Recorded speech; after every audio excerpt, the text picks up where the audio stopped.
Thank you so much for joining us today on the 1 Year Bible Journey. I'm your host, Anthony Wade, and this episode is for October 30th. Today is day 303 on our journey, and we're going to be reading Luke chapters 21 and 22. Luke chapter 21. And he looked up and saw the rich putting their gifts into the treasury. And he saw also a certain poor widow putting in 2 mites. So he said, Truly I say to you that this poor widow has put in more than all. For all these out of their abundance have put in offerings for God. But she out of her poverty put in all the livelihood that she had. Then, as some spoke of the temple, how it was adorned with beautiful stones and donations, he said, These things which you see, the days will come in which not one stone shall be left upon another that shall not be thrown down. So they asked him, saying, Teacher, but when will these things be? And what sign will there be when these things are about to take place? And he said, Take heed that you not be deceived. For many will come in my name, saying, I am he, and the time has drawn near. Therefore do not go after them. But when you hear of wars and commotions, do not be terrified. For these things must come to pass first, but the end will not come immediately. Then he said to them, Nation will rise against nation, and kingdom against kingdom. And there will be great earthquakes in various places, and famines and pestilences, and there will be fearful sights and great signs from heaven. But before all these things, they will lay their hands on you and persecute you, delivering you up to the synagogues and prisons. You will be brought before kings and rulers for my name's sake. But it will turn out for you as an occasion for testimony. Therefore, settle it in your hearts not to meditate beforehand on what you will answer. For I will give you a mouth and wisdom which all your adversaries will not be able to contradict or resist. You will be betrayed even by parents and brothers, relatives and friends, and they will put some of you to death. And you will be hated by all for my name's sake, but not a hair of your head shall be lost. By your patience possess your souls. But when you see Jerusalem surrounded by armies, then know that its desolation is near. Then let those who are in Judea flee to the mountains. Let those who are in the midst of her depart, and let not those who are in the country enter her. For these are the days of vengeance, that all things which are written may be fulfilled. But woe to those who are pregnant and to those who are nursing babies in those days. For there will be great distress in the land and wrath upon this people. And they will fall by the edge of the sword and be led away captive into all nations. And Jerusalem will be trampled by Gentiles until the times of the Gentiles are fulfilled. And there will be signs in the sun, in the moon, and in the stars, and on the earth distress of nations with perplexity, the sea and the waves roaring, men's hearts failing them from fear and the expectation of those things which are coming on the earth, for the powers of heaven will be shaken. Then they will see the Son of Man coming in a cloud with power and great glory. Now, when these things begin to happen, look up and lift up your heads, because your redemption draws near. Then he spoke to them a parable. Look at the fig tree and all the trees. When they are already budding, you see and know for yourselves that summer is now near. So you also, when you see these things happening, know that the kingdom of God is near. Assuredly, I say to you, this generation will by no means pass away till all things take place. Heaven and earth will pass away, but my words will by no means pass away. But take heed to yourselves, lest your hearts be weighed down with carousing, drunkenness, and cares of this life, and that day come on you unexpectedly. For it will come as a snare on all those who dwell on the face of the whole earth. Watch therefore and pray always that you may be counted worthy to escape all these things that will come to pass, and to stand before the Son of Man. And in the daytime he was teaching in the temple, but at night he went out and stayed on the mountain called Olivet. Then early in the morning all the people came to him in the temple to hear him. Luke chapter 22. Now the feast of unleavened bread drew near, which is called Passover. And the chief priests and the scribes sought how they might kill him, for they feared the people. Then Satan entered Judas, surnamed Iscariot, who was numbered among the 12. So he went his way and conferred with the chief priests and captains how he might betray him to them. And they were glad and agreed to give him money. So he promised and sought opportunity to betray him to them in the absence of the multitude. Then came the day of unleavened bread, when the Passover must be killed. And he sent Peter and John, saying, Go and prepare the Passover for us, that we may eat. So they said to him, Where do you want us to prepare? And he said to them, Behold, when you have entered the city, a man will meet you carrying a pitcher of water. Follow him into the house which he enters. Then you shall say to the master of the house, The teacher says to you, Where is the guest room where I may eat the Passover with my disciples? Then he will show you a large, furnished upper room. There make ready. So they went and found it just as he had said to them, and they prepared the Passover. When the hour had come, he sat down, and the 12 apostles with him. Then he said to them, With fervent desire I have desired to eat this Passover with you before I suffer. For I say to you, I will no longer eat of it until it is fulfilled in the kingdom of God.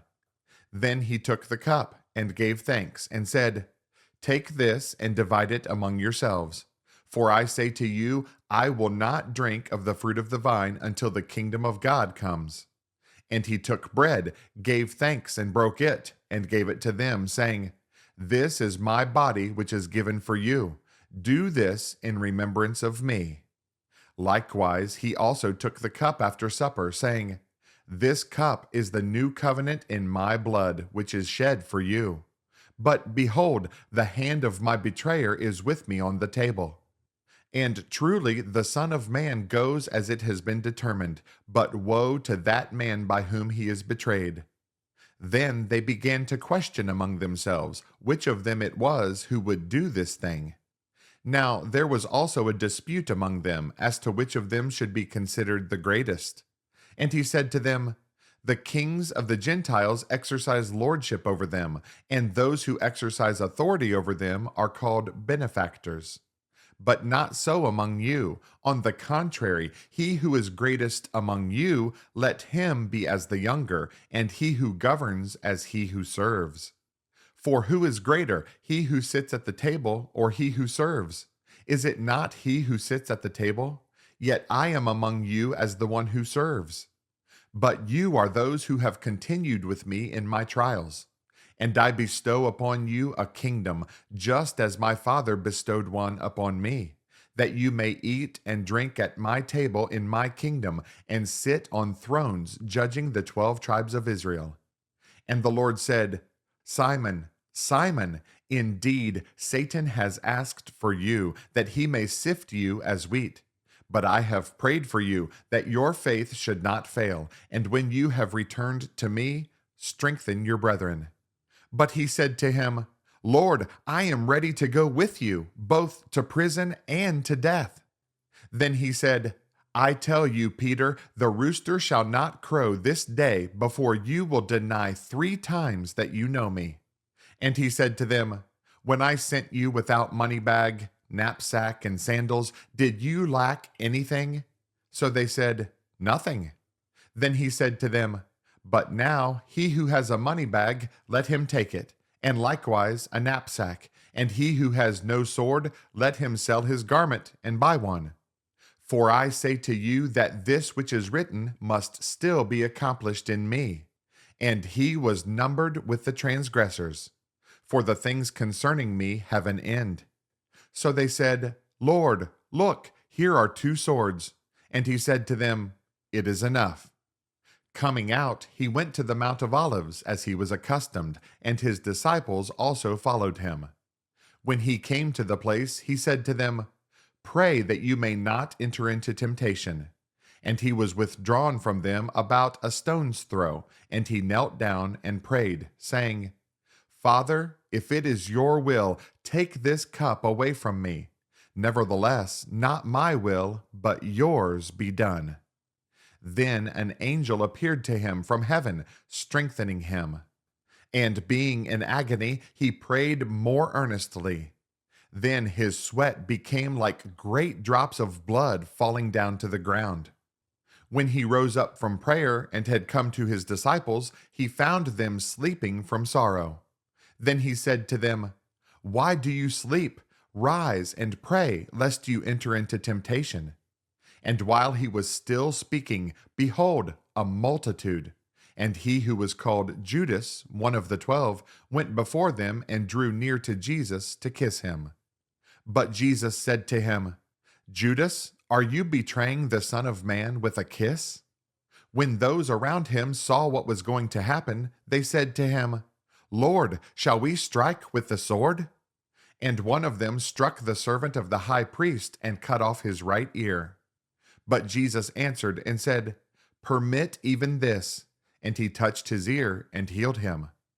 Then Jesus said to the chief priests, captains of the temple, and the elders who had come to him, "Have you come out as against a robber with swords and clubs? When I was with you daily in the temple, you did not try to seize me. But this is your hour and the power of darkness."